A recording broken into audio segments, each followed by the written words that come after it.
সকলকে ধন্যবাদ। সবাই বসে ভাই প্লিজ।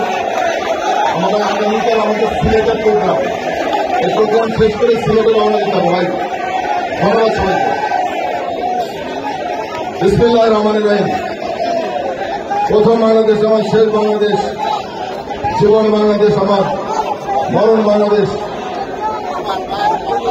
জাতীয়তাবাদী স্বেচ্ছাসেবক দল গাজীপুর মহানগরের প্রত্যেকটি ইউনিটকে আরো শক্তিশালী এবং গতিশীল করার লক্ষ্যে স্বেচ্ছাসেবক দল গাজীপুর মহানগর শাখা 9টি থানার সমন্বয়ে আজকের এই কর্মী সভার সংগ্রামী সভাপতি, উপস্থিত কেন্দ্রীয় নেতৃবৃন্দ, উপস্থিত জাতীয়তাবাদী স্বেচ্ছাসেবক দল গাজীপুর মহানগর শাখার সকল পর্যায়ের নেতৃবৃন্দ এবং গাজীপুর মহানগর অধীনস্থ 9টি থানার সকল পর্যায়ের নেতৃবৃন্দ।